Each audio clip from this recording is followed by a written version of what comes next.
Alors imaginez, produire de l'électricité en mastiquant. C'est un procédé sur lequel travaillent des chercheurs de l'École des technologies supérieures à Montréal. Leur but à long terme, réussir à alimenter les piles des appareils auditifs. Dans notre chronique Innovation, voici les explications de Vincent Maisonneuve. Dans ce laboratoire de l'École de technologie supérieure, des chercheurs mettent au point une oreille bionique. C'est ce qu'on souhaite faire vraiment, c'est d'avoir toutes ces capacités de communiquer dans le bruit. L'oreille bionique est capable de bloquer les bruits trop forts et nuisibles, mais laisse passer les sons utiles comme la voix, plutôt utile lorsqu'on travaille dans un environnement bruyant. La façon dont c'est alimenté, c'est que c'est alimenté par des toutes petites batteries qu'on voit ici. Typiquement, une batterie comme ça, R5, va s'oxyder en une semaine, donc vous devez la changer, que vous l'utilisiez ou non, toutes les semaines. C'était évidemment hors de question qu'on ait ce genre de faiblesse dans notre design de produit.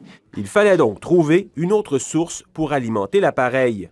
On s'est rendu compte d'une chose particulière, c'est que lorsqu'on a des mouvements de la mâchoire, eh bien, les mouvements de la mâchoire vont faire en sorte que le conduit auditif va se déformer. Donc si on place son petit doigt à l'entrée de l'oreille, on sent très bien une grande différence, une grande force. Pour récupérer l'énergie générée par le mouvement de la mâchoire, l'équipe de l'ETS a mis au point ce qu'on appelle une fibre piézoélectrique. Piézoélectrique, ça veut dire qu'en se déformant, elle va en fait générer des charges électriques.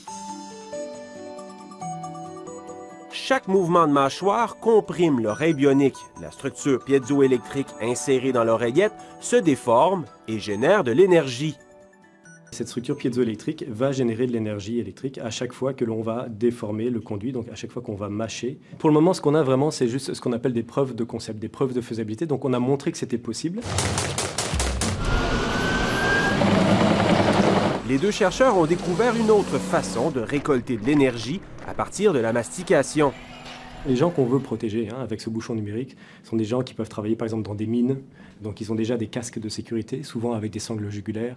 En intégrant une fibre piézoélectrique à la sangle d'un casque, ils arrivent encore une fois à transformer en électricité les mouvements de la mâchoire. Quand je commence à bouger ma mâchoire, en fait, on a des voltages. Quand je ne parle pas, on n'a pas de voltage. La quantité d'électricité est pour l'instant très marginale, mais la recherche devrait permettre d'augmenter la puissance. L'idée, et ce qu'on voit vraiment apparaître, ou qu'on espère apparaître dans les 10 prochaines années, disons, c'est qu'effectivement ces dispositifs vont devenir de plus en plus intelligents et capables de générer localement l'énergie dont ils ont besoin. Le jour viendra peut-être où les mouvements du corps seront transformés en électricité. Alors vraiment, Vincent, c'est sans fin Oui. ce genre de technologie et c'est rempli de promesses, vraiment. Oui, parce que là, on récupère les mouvements de la mâchoire, on crée de l'électricité à partir des mouvements de la mâchoire, mais plus on va développer ces fibres piézoélectriques, plus on va pouvoir développer l'électricité, créer de l'électricité à partir des mouvements du reste du corps, des bras, des jambes, bref, le potentiel est assez grand là-dessus. On a vu les adresses Oui. apparaître. On indique aux gens, encore une fois, Vincent, si vous avez autour de vous des gens qui ont innové, qui innovent actuellement, bien, écrivez-nous et on en fera avec plaisir un reportage. Merci, à la prochaine. Je vous en prie, Patrice, au revoir. Salut.